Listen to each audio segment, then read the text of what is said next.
Chers élèves, ravi de vous voir encore une fois, j'espère que vous allez très bien. La thématique que je vous propose aujourd'hui, c'est la thématique de l'enseignement traditionnel en site. Une thématique très intéressante parce que Ahmed Sfraoui a mentionné comment était l'enseignement traditionnel du Maroc des années 20. Donc l'activité proposée, c'est une activité d'étude de texte, bien sûr, dans le support, la boîte à merveilles. Vous allez chercher dans le chapitre 2 et l'extrait que je vous propose, c'est le mardi jusqu'à la rue, page 20 à 21. À la fin de cette séance, vous allez être capable de repérer l'effet produit par la double énonciation dans l'évocation d'un souvenir. Seulement, comme un petit rappel, vous avez vu déjà une activité de langue sur la double énonciation. Donc, vous allez essayer de mettre en œuvre tout ce que vous avez appris en lisant ce texte-là. Et vous allez voir comment la double énonciation va nous aider à comprendre ce changement de voix et de phonie à l'intérieur du texte. Donc, je vous propose, chers élèves, le texte suivant. Suivez, s'il vous plaît. Le mardi, jour néfaste pour les élèves du MSID, me laisse dans la bouche un goût d'amertume. Tous les mardis sont pour moi couleur de cendre. Il faisait froid. Ma nuit avait été peuplée de cauchemars. Des femmes échevelées menaçaient de me crever les yeux, m'envoyaient au visage les pires injures. Parfois, l'une d'elles me balançait à travers la fenêtre et je m'enfonçais lourdement dans le vide. Je criais. Une main, combien douce, se posa sur mon front. Le matin, je me rendais au MSID selon mon habitude. Le frère avait son regard de tous les mardis. Ses yeux n'étaient perméables à aucune pitié. Je décrochais ma planchette et me mis à un endroit qui était écrit où il était écrit. À 6 ans, j'avais déjà conscience de l'hostilité du monde et de ma fragilité. Je connaissais la peur, je connaissais la souffrance de la chair au contact de la baguette de cogne-acier. Mon petit corps tremblait dans ses vêtements trop minces. J'appréhendais le soir consacré aux révisions. Je devais, selon la coutume, réciter les quelques chapitres du Coran que j'avais appris depuis mon entrée à l'école. À l'heure du déjeuner, le maître me fit signe de partir. J'accrochais ma planchette, j'enfilais mes babouches qui m'attendaient à la porte du MSID et je traversais la rue. Donc vous voyez que le texte que je vous ai choisi est un texte, c'est le début du chapitre 2, bien sûr. Vous allez y trouver quelques mots difficiles, comme par exemple le mot néfaste. Par exemple, donc le mot néfaste, c'est le mot qui signifie la tristesse ou bien quelqu'un qui est un événement morne, un jour morne. Le mot cendre, bien sûr, lors d'une combustion, ce qui reste de cette combustion, c'est la cendre, c'est une matière grise qui reste après une combustion. Le mot annonné veut dire, c'est répété d'une manière répétitive.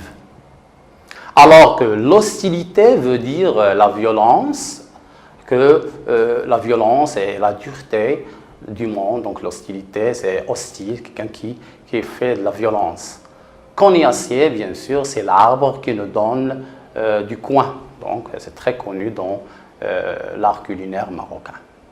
Donc vous pouvez aussi faire une deuxième lecture pour bien comprendre le texte. Passons à la première partie de la leçon, à savoir l'identification du passage. Nous allons essayer de situer l'extrait. Donc, la première question que je vous propose, qui est le personnage principal? Donc, si vous avez bien compris le texte, vous allez voir que le personnage principal, c'est Sidi Mohamed. D'accord? Quel âge a-t-il? Bien sûr, dans le texte, vous avez déjà vu dans le chapitre 1 que le petit enfant a 6 ans. À quoi a-t-il le penchant? Donc, je viens de vous aider et de répondre à cette question. Le penchant, c'est quelqu'un qui a une passion à quelque chose.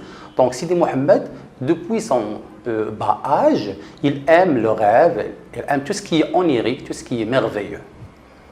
Où habite-t-il? Bien sûr, dans le chapitre 1, chers élèves, vous avez étudié et lu aussi la description de la maison de la voyante. Donc, Sidi Mohammed, à savoir le narrateur principal, est un personnage qui habite dans la maison de la voyante. Quels sont les locataires principaux de ce lieu? Donc, vous savez, chers élèves, que la maison de la voyante se compose de 2 étages et un rez-de-chaussée. Dans le rez-de-chaussée, on a la locataire principale, à savoir Kenza, la voyante. Et dans le premier étage, on a la famille de Rahma, Idriss Laouad, avec leur fille Zineb. Et le deuxième étage, on a 2 locataires vis-à-vis, à savoir Fatma al-Bziwiya et le jardinier. Et dans l'autre partie de la maison du personnage principal, qui se compose de Lalla Zoubida, qui est la mère du narrateur, et Ma'alem Abslan, qui est son père, et bien sûr notre narrateur. Donc la disposition de la maison de la voyante, c'est sous forme d'un cercle, ce qui permet au narrateur de voir le fond, à savoir le patio de la maison, où il y a le puits, et de voir ce qui se passe dans ce monde féminin et de le décrire et le dépeindre d'une manière fidèle. Donc c'est un regard d'un enfant sur un monde féminin. Passons maintenant à la deuxième partie, à savoir la situation de passage. Donc il faut savoir une progression narrative et qu'il y a un ensemble d'événements qui peuvent avoir lieu et vous êtes censé chercher l'événement le plus proche. Donc, je vous donne ce schéma pour vous dire que la situation de passage peut avoir plusieurs façons. Seulement, il faut choisir l'événement le plus proche de l'extrait. Alors, vous avez vu dans le chapitre 1 que on a vu au début la présentation de la maison de la voyante. Et aussi la veillée des Gnawa. Le narrateur nous a raconté comment était la veillée de Gnawa. Ça veut dire il a vu des femmes qui dansaient, qui gesticulaient. Il avait peur, donc c'était un événement très très dur. Après, il nous a raconté son souvenir sur le bain mort. Donc c'était un événement aussi très très très intéressant. Pour finir dans le chapitre 1 par la querelle entre Lalla Zoubida et Rahma. Donc, vous avez le choix, chers élèves, de choisir l'événement le plus proche pour situer votre passage. Donc, soit vous allez le situer par rapport à la querelle, ou bien par rapport au bain, ou bien par rapport à la veillée des Gnawa, ou bien sûr la présentation de la maison de la voyante. Donc, vous voyez que ces événements sont très importants et que à chaque fois que vous mentionnez un élément, vous allez situer le passage très très bien. Alors, on situe l'extrait. Donc, le passage se situe au début du chapitre 2. Il vient juste après la querelle de Lalla Zoubida avec sa voisine Rahma. Il s'agit dans cet extrait de l'évocation d'un souvenir triste, à savoir le jour de la récitation. Donc, comme vous avez vu que dans le texte, le narrateur nous parle d'un jour qui est très très important et qui a marqué sa vie. On passe maintenant à l'autre partie de la leçon. Caractéristiques du passage. Donc, vous allez essayer, je vais vous poser des questions et vous allez essayer d'essayer de chercher les réponses plausibles. Alors, qui est l'auteur du texte? C'est un petit rappel, bien sûr, vous avez vu déjà dans les travaux encadrés. L'auteur du texte, c'est Ahmed Sefraoui. Bien sûr, quelles sont les dates de naissance et de décès? Ahmed Sefraoui est né, oui, en 1915, très bien. Et la date de son décès, c'était en 2004. Très bien. Donc la date de naissance est 1915 et la date de décès, c'est 2004. Alors, quel est le titre de l'œuvre? Bien sûr, vous avez trouvé la réponse, c'est La boîte à merveilles. Donc déjà, le mot La boîte à merveilles, déjà, c'est une figure de style, c'est une hyperbole. Donc on va voir ça dans les leçons de langue. Quelle est la date de l'écriture? Bien sûr, si vous prenez votre œuvre, vous allez trouver dans le chapitre 12 la signature de notre narrateur. Bien sûr, l'auteur, c'est Éphèse 1952. Donc la date de l'écriture, c'est 1952. Qu'en est-il de la date de publication? Donc l'auteur, Ahmed Safraoui, a attendu 2 ans pour publier son texte, donc c'était précisément en 1954. Quel est le genre littéraire de ce passage? Ou bien, ce passage appartient, à quel genre appartient ce passage? Il appartient bien sûr au roman autobiographique. Donc c'est un roman autobiographique dans lequel on trouve un mélange entre une réalité et une fiction. Quel en est le type? Donc le texte qu'on vient de lire est un texte qui mélange entre la narration et la description. Donc c'est un texte, oui, c'est un texte narratif descriptif. Qui sont les personnages de cet extrait? Alors, si vous avez bien lu le texte, vous l'avez bien compris, vous allez trouver qu'il y a des personnages qui sont présents dans ce passage.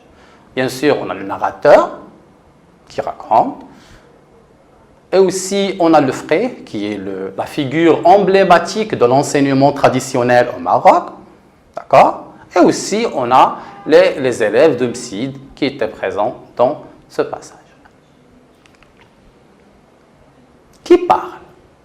Donc, ici, je vous invite à chercher les indices de l'énonciation. Donc ici, qui parle, c'est le narrateur. On va voir les 2 types de narrateurs qui sont dans le texte. À qui? Donc, il parle, bien sûr, au lecteur. C'est un texte adressé au lecteur. De quoi? Oui, de quoi? D'un événement majeur, à savoir le jour de la récitation, un jour où le frère devient très très méchant, très sévère, devient une personne qui ne tolère pas les fautes et qui donne beaucoup de châtiments corporels aux élèves paresseux qui n'ont pas appris le Coran. Maintenant, on va passer à une autre étape de notre leçon, à savoir les hypothèses de lecture. Donc, chers élèves, qu'est-ce qui est important à étudier dans ce passage? Bien sûr, vous avez le droit de mettre des pistes de réflexion, des itinéraires, à condition que vous y trouviez des arguments pour les soutenir. Alors, ça veut dire à chaque fois que vous trouvez une piste de réflexion, vous devez chercher quels sont les indices de la forme et du fond pour voir et défendre ce choix. Donc, je vous propose, à titre d'exemple, donc il y a plusieurs lectures, il n'y a pas une seule lecture. Donc, je vous propose premièrement cet axe. La sévérité serait la caractéristique de l'enseignement traditionnel. Donc, vous voyez, chers élèves, que j'ai mis le verbe ici au conditionnel. Cela toujours met l'action d'une manière envisagée, d'accord, éventuelle. Deuxième axe, c'est le récit et le commentaire seraient 2 revers de la même pièce.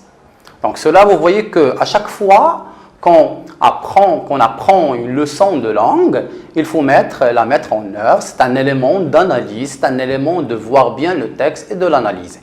Donc on va voir comment le récit et le commentaire mettent le texte dans un élément de réalité et d'un encadrement réaliste. Donc, vérifions ces 2 hypothèses de lecture. Donc, prenez vos œuvres, s'il vous plaît. Donc, je vais vous poser la question suivante. Par quelle indication temporelle le narrateur commence-t-il son texte? Alors, regardez bien. Donc, vous allez trouver, oui, la réponse. Il a commencé par le mot mardi. Alors, regardez bien le mot mardi. On sait que le mot mardi est un nom commun. Alors, comment le narrateur a écrit ce nom-là? Oui. Vous voyez qu'il a utilisé des lettres capitales, majuscules. Cela veut dire que, là, bien sûr, cela nous interroge à bien des égards, de dire pourquoi le narrateur a employé le mot mardi de cette manière. Donc, la réponse plausible qu'on peut dire, c'est que ce jour-là était un jour remarquable. C'était un jour qui est resté gravé dans sa mémoire. Donc, c'est un jour qui n'est pas comme les autres. Vous voyez? Alors, que représente le mardi pour les élèves du Msid? Donc, après la lecture du texte, vous avez vu que le mardi est le jour bien sûr, de la récitation. La récitation, les élèves doivent, le jour du mardi, réciter le texte qu'ils ont sur leur planchette. Pourquoi le narrateur associe-t-il les mardis à la couleur de sang? Donc ici, cela va vous inviter à mettre en corrélation l'événement, le souvenir avec le présent du narrateur. Donc déjà, on a deux revers, à savoir le passé et le présent. Donc comment un événement qui est ancré dans le fort intérieur du narrateur influence son présent. Donc, le narrateur, bien sûr, ici, il nous dit qu'il a une couleur de sang le mardi, cela veut dire bien tout simplement qu'il n'aime pas ce jour-là, il a comme une certaine appréhension parce qu'il a déjà dans sa mémoire un très mauvais souvenir sur ce jour-là. La question suivante, comment était le sommeil de l'enfant? Donc si vous avez bien compris le premier paragraphe, vous avez vu que l'enfant n'a pas pu dormir bien. Il a vu des visions cauchemardesques, des femmes échevelées qui voulaient le jeter. Donc cela montre que l'enfant réfléchissait, pensait à ce jour-là, le mardi. Donc bien sûr, son sommeil était perturbé, donc saccadé. Cela montre qu'il y a une peur du châtiment ou bien de rater la récitation devant son maître. Qui a apaisé sa souffrance. Donc vous avez vu que la maman qui était à côté de son enfant a touché son enfant parce qu'il était sensible. Même le sommeil de la maman était un sommeil léger. Il a senti la douleur de son enfant. Donc le fait de mettre la main, de faire ce petit câlin, a mis l'enfant dans son état calme et équilibré. Ce lui a donné une confiance. Quand est-ce que le narrateur a-t-il eu conscience de la sévérité du monde? Donc bien sûr, chacun de nous, lorsqu'on revient nous-mêmes au passé, on voit dans un moment précis, notre conscience a pris forme, on a commencé à comprendre certaines choses. Donc le narrateur se voit mature. La vérité, ou bien la sévérité du monde, a déjà appris, a eu une conscience, c'est à l'âge de 6 ans. Donc l'enfant à 6 ans déjà se voit dans maturé, c'est quelqu'un qui dépasse son âge. L'enfant narrateur était un enfant qui a 6 ans, mais il était conscient, il sait tout ce qui se passe autour de lui. Donc par quels moyens les élèves étaient-ils punis? Donc bien sûr dans ce passage, le narrateur nous a montré un moyen très très utilisé à l'époque, à savoir le bâton et la baguette de cognacier. Donc c'était des coups durs sur la main ou bien sur la plante des pieds. De quel jour s'agit-il? Bien sûr, donc vous avez compris que c'est le jour de la récitation. Donc le narrateur, dans le chapitre 2, nous a évoqué un moment très très très intéressant dans le panel des souvenirs qui essaie d'expliquer la question qu'il a déjà dit dans l'incipit. On a déjà vu qu'il a utilisé une litote pour dire « ma solitude ne date pas d'hier » et que ce retour en arrière pour voir les souvenirs majeurs et les souvenirs capitaux qui ont marqué malheureusement et d'une manière négative sa personnalité. Et c'est pour ça nous donne une idée générale sur ces souvenirs, parce que si on lit la boîte à merveilles, on ne peut pas comprendre, parce qu'il n'y a pas une logique claire, mais on a des événements qui concourent vers la réponse, une seule réponse. Voilà, les souvenirs sont présentés et qui ont marqué négativement la personnalité du narrateur qui est devenu quelqu'un solitaire et seul. Donc vous voyez que la dernière question, le narrateur a-t-il réussi cette épreuve? Donc bien sûr, c'est une question qui nécessite un peu de réflexion parce qu'il n'a pas mentionné ça, mais le fait que le frère lui a dit d'aller à midi, de revenir chez lui, donc ça montre qu'il a réussi cette épreuve. Et aussi, on va voir ça dans d'autres chapitres où le narrateur était très intelligent, surtout dans la saison d'été. Il était très intelligent, il a commencé à mémoriser beaucoup de choses. Le jour de la récitation. Donc, le narrateur se rappelle les journées passées à l'école coranique sous le regard sévère du frère. Ce dernier, image de l'enseignement traditionnel, ne tolère pas les paresses des élèves le jour de la récitation. L'évocation de ce souvenir est illustrée par l'emploi fréquent du lexique de la terreur et de l'appréhension. Passons maintenant au deuxième axe. Donc, l'impact du passé sur le présent. Bien sûr, la boîte à merveilles est un récit qui met en œuvre deux moments d'énonciation. Et ces deux moments, c'est un souvenir ancré dans le fort intérieur du narrateur et un commentaire d'un narrateur adulte qui explique, qui essaie d'éplucher le souvenir et de l'expliquer avec un regard de quelqu'un qui est majeur. Donc, regardons cet énoncé. Le mardi, journée faste pour les élèves du MSID, me laisse dans la bouche un goût d'amertume. Tous les mardis sont pour moi couleur de sang. Donc vous voyez ici, donc on a déjà vu dans l'énonciation, déjà le verbe laisser, il est conjugué au présent. On a les marques de l'énonciation du narrateur, donc le narrateur marque avec ses indicateurs, il est présent dans son texte, en énoncé, et cela nous mène de dire que puisque le verbe laisser et le verbe être sont au présent, donc c'est le moment de l'énonciation, c'est le moment qui correspond à la date de l'écriture. Allez, récapitulons par ce schéma. On va voir que le moment de l'énonciation, c'est 1952, puisque le texte c'est un texte à caractère autobiographique, et le moment de l'action, c'est 1952. Donc la même chose, c'est comme on est face ici au même personnage qui parle et qui commente. Donc c'est un commentaire de quelqu'un, du narrateur, à l'âge de 1952, d'accord? Et bien sûr, il emploie ici des énoncés ancrés, c'est le système du discours.